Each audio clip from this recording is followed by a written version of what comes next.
नमस्कार मित्रों। कई बार ये लगता है कि कुछ एक हादसे ऐसे होते हैं, कुछ वो त्रासदियाँ ऐसी होती हैं जो प्रेत की तरह से हमारे सिर पे सवार हो जाती हैं।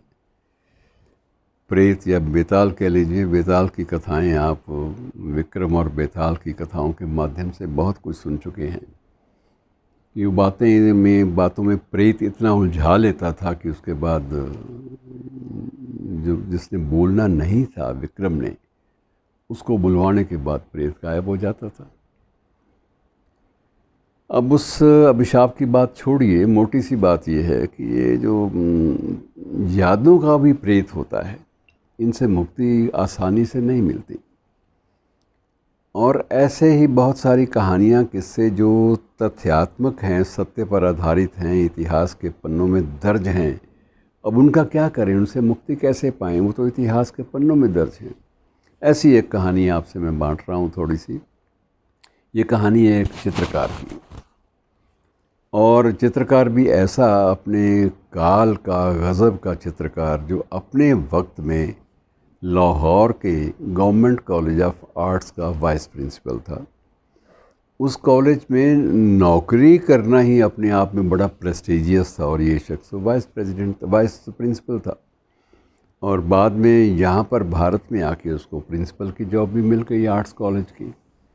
मतलब उसका मेरिट बता रहा हूँ कि उसका मेरिट इतना बड़ा था कि वो शख्स अपने मेरिट के आधार पर कला की दुनिया में, चित्रकारी की दुनिया में, चित्रकला की दुनिया में उसने अपना एक बड़ा ऊंचा मकाम बना लिया था। अब सबसे बड़ा संकट ये हुआ कि जब विभाजन हुआ तो उस वक्त अब इनको मन में ललक आ गई कि बच्चों को तो टांगे पे चढ़ाया कि सीमा पार करो, मैं आता हूँ। और मन में एक ललक थी कि जिस जगह को एक कला के मंदिर के रूप में पूजा है, जिस जगह पे बच्चों को पेंटिंग सिखाई हैं और ख़ुद बैठकर पेंटिंग्स की हैं, जिसकी दीवारों पर आज भी मेरे चित्र लगे रहेंगे और लगे हुए हैं, कोई उनको डिस्ट्रॉय शायद करने की ज़रूरत ना कर सके, कोई दंगाई भी। तो बड़े गर्व के साथ वो इस लोभ पर काबू नहीं पा सके। उनके मन में था कि जाती बार 2 मिनट के लिए मैं अपने उस कॉलेज में सिर्फ एक बार नज़र डाल लूँ, क्योंकि वो मेरी स्मृतियों का एक कीर्ति स्तंभ है, मेरे जहन में हमेशा वो कौंता रहेगा। तो बेहतर यह है कि एक बार नज़र से गुजार लूँ।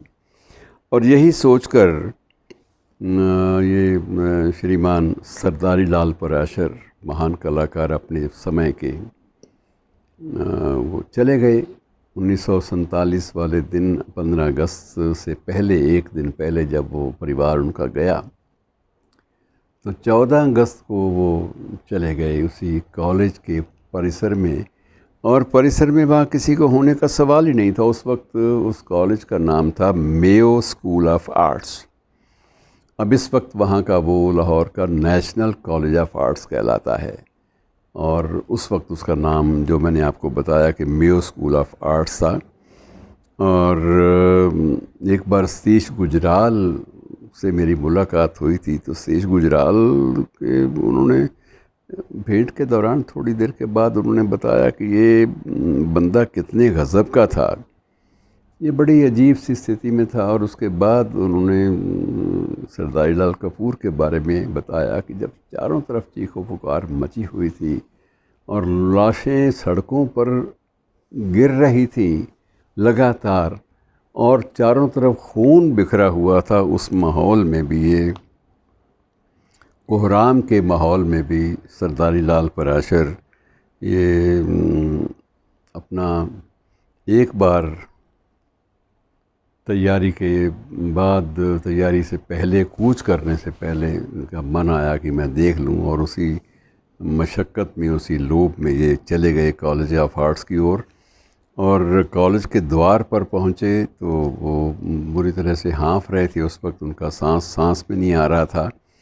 और उस दिन पूरी तरह से सारा का सारा संस्थान, बाद में उन्होंने बताया बहुत सारी बातें, क्योंकि मुझे उनके दर्शनों का सौभाग्य मिला था 70 और 80 के बीच में किसी वर्ष। उन दिनों में वो अम्बाला में एक शरणार्थी शिविर के इंचार्ज थे। तो वो बताते थे कि उस वक्त स्थिति ऐसी थी कि एक चौकीदार ने जब मुझे देखा कि आप सर कहाँ, यहाँ कहाँ आ गए आप, और चौकीदार ने जल्दी से मुझे अंदर किया और बाहर से ताला लगा दिया। उन्हें कहा सर ये एहतियातन ताला है, जब भी आपको निकलना हो, जब भी हालात ठीक होंगे, आप सिर्फ उसको नॉक कर दीजिएगा, मैं समझ जाऊंगा कि आप बाहर निकलना चाहते हैं, मैं आपको बाहर भी निकाल दूंगा।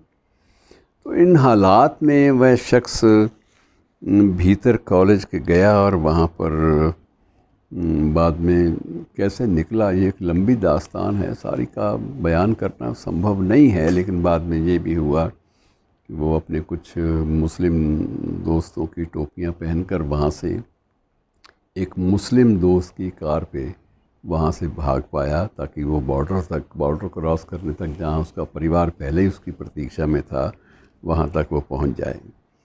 और बाद में तो ये बताते हैं, वो बताते थे उस मुलाकात में, मुझे भी उन्होंने बताया पराशर साहब ने, कि कार छोड़कर पैदल भी जाना पड़ा बीच में, कभी रेल पकड़ी, कभी बस पकड़ी, किसी सरकारी या किसी फ़ौजी वाहन का सहारा लिया, और जैसे तैसे मैं सीमा तक पहुंचा और आखिर अम्बाला तक हम लोग पहुंच गए। और अम्बाला जब पहुंचे तो वहाँ परिवार को ढूंढते ढूंढते, क्योंकि मुझे पता चला था, सरदारी लाल जी बताते हैं पराशर साहब कि मुझे पता चला था मेरा परिवार वहाँ अम्बाला में शरणार्थी शिविर तक चला गया है।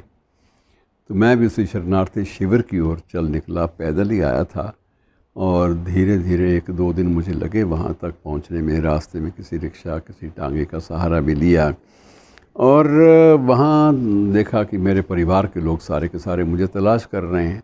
और जब चर्चा आ गई कि मैं वहाँ से जीवित वापस लौट आया हूँ, तो मुझे प्रशासन वालों ने मेरी पुरानी जो प्रतिभा थी और मेरा पद था, उसके अनुरूप मुझे उसी शरणार्थी शिविर का इंचार्ज बना दिया।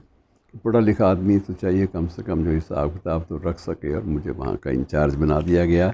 ये शरणार्थी शिविर मित्रों अम्बाला शहर के बलदेव नगर कैंप, ये कैंप शब्द उसी शरणार्थी शिविर के साथ जुड़ा था। तो वहाँ पर ये शिविर शरणार्थी हज़ारों की संख्या में वहाँ टिके हुए थे। तो इनको ड्यूटी दे दी गई कि आप इनको भी देखभाल करिए और अपने परिवार को भी यहाँ सुरक्षित कर लीजिए। सारी त्रासियों को झेलना एक कलाकार के लिए और एक संवेदनशील व्यक्ति के लिए, एक चिंतक के लिए बड़ा मुश्किल होता है। ख़ास तौर से जो चिंतक ऐसा हो जिसके बारे में टैगोर ने कहा था कि सरदारी लाल तुम्हारी तो एक एक पेंटिंग ने मुझे ऐसा झगड़ा हुआ है, कई बार उससे निकलना ही बड़ा मुश्किल हो जाता है। और ऐसे महान कलाकार जिसके प्रशंसकों में सतीश गुजराल भी थे, अन्य विश्वविख्यात अपने कलाकार भी थे, और 24 घंटे उनका एक ही काम रह जाता था। संवेदनशील व्यक्ति थे ना, सिर्फ खाते लिखने के लिए तो वहाँ टिके नहीं थे, सबकी दास्तानें सुनते रहते, और उनको ये पता था कि कैथारसिस हो जाए, अपना रुदन पाठ कर लेंगे तो मन ज़रा हल्का हो जाएगा इनका, दुखी आदमियों का। सुन लेते और फिर कई बार सामने बैठकर, उनके सामने बैठकर पेंटिंग्स बनाने लगते, उनकी रोती हुई, विलाप करती हुई औरतों के पेंटिंग्स। उनकी बड़ी प्रसिद्ध पेंटिंग्स हैं और जिनकी बाद में दिल्ली में एक प्रदर्शनी भी लगी थी।